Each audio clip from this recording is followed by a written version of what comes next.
December 21st, 1989. For nearly a quarter of a century, Nicolae Ceaușescu had ruled Romania. His portrait hung in classrooms, factories, military barracks, and government offices. State newspapers praised him daily. Television presented him as the architect of Romania's future.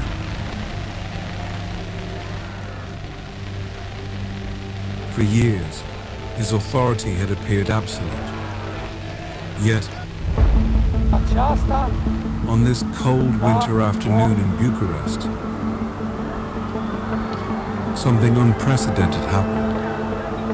As Ceaușescu addressed a carefully assembled crowd from the balcony of the Communist Party headquarters, the audience began to turn against him. The speech faltered. Confusion spread. For the first time, millions of Romanians witnessed their leader losing control. Within 4 days, Nicolae Ceaușescu would be dead. But to understand how one of the most powerful men in Eastern Europe fell so quickly, we must first understand how communist Romania was built. At the end of the Second World War, Romania found itself on the losing side of history. After years of alliance with Nazi Germany, the country was occupied by Soviet forces in 1944. Although Romania still formally retained its king and government, real power increasingly rested with the Soviet Union. The Romanian Communist Party was tiny before the war. In 1944, it counted only a few thousand members in a country of more than 15 million people. Yet with Soviet support, its influence expanded rapidly. Opposition politicians were arrested. Independent institutions were dismantled. Political rivals disappeared from public life. By December 1947, King Michael I was forced to abdicate. Romania ceased to be a monarchy. The Romanian People's Republic was proclaimed. Communist rule had begun.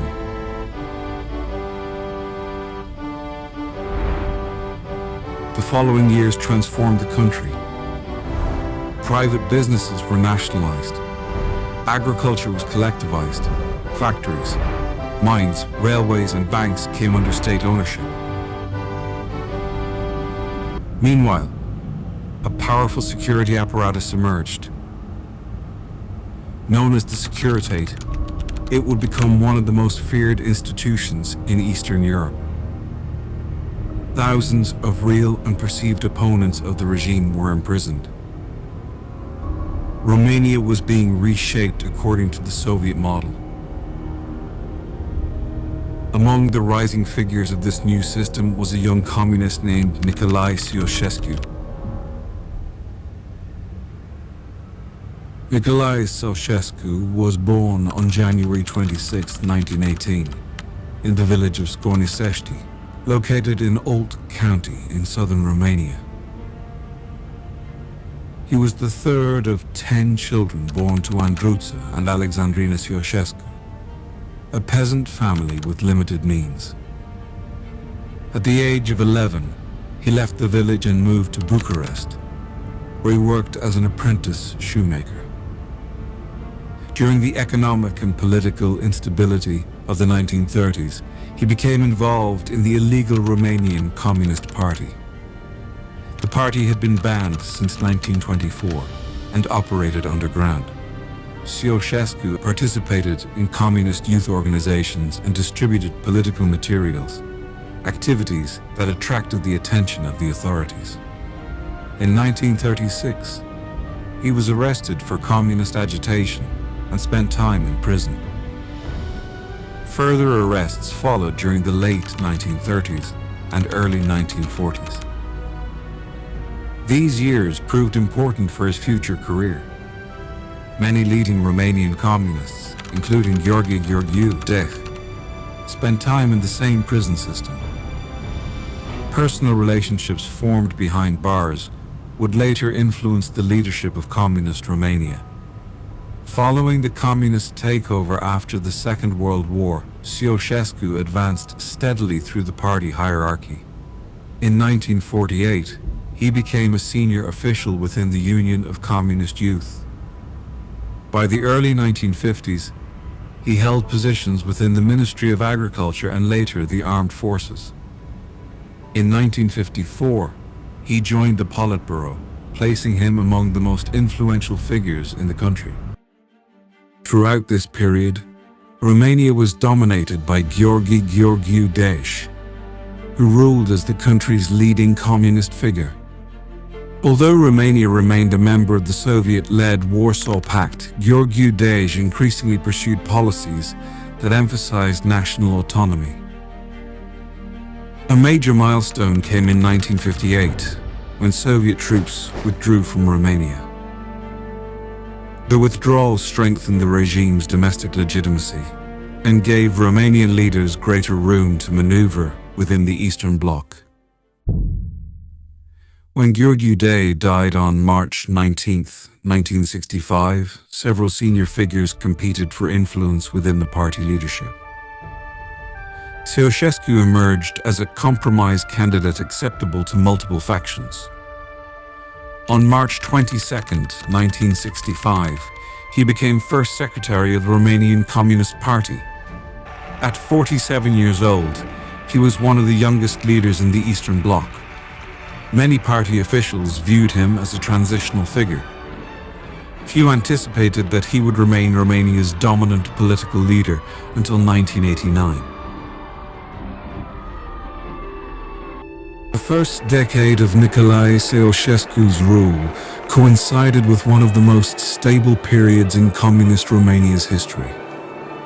After becoming party leader in 1965, Ceaușescu inherited a country that had already begun distancing itself from direct Soviet influence under Gheorghe Gheorghiu-Dej. Rather than reversing that policy, he expanded it.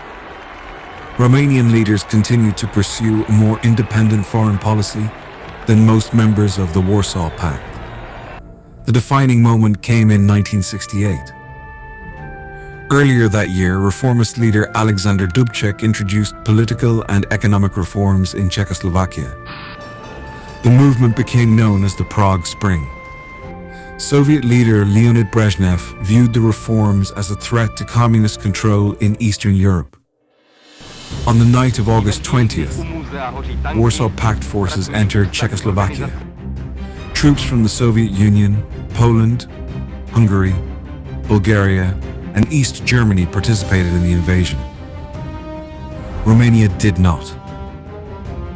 On August 21st, Ceaușescu addressed a massive crowd gathered in Bucharest.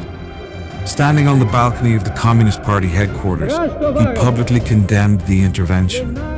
The speech became one of the most important moments of his political career. Many Romanians viewed his position as a defense of national sovereignty. His popularity rose dramatically. The reaction abroad was equally significant. Western governments increasingly viewed Romania as one of the most independent states in the Eastern Bloc. Relations with France, West Germany, the United Kingdom, and the United States improved. In August 1969, American President Richard Nixon visited Bucharest. It was the first visit by a sitting US president to a Warsaw Pact country. Throughout the late 1960s and early 1970s, Romania expanded trade with Western Europe and gained access to foreign technology and credit. Industrial production increased. Large housing projects transformed major cities. Roads, factories, schools, and infrastructure projects expanded across the country. University enrollment grew, literacy rates improved, and access to healthcare increased. For many citizens, these years represented the most optimistic period of communist Romania. Yet the foundations of future problems were already visible. Economic growth depended heavily on state planning, large industrial projects, and increasing foreign borrowing. The consequences of those policies would become apparent during the following decade.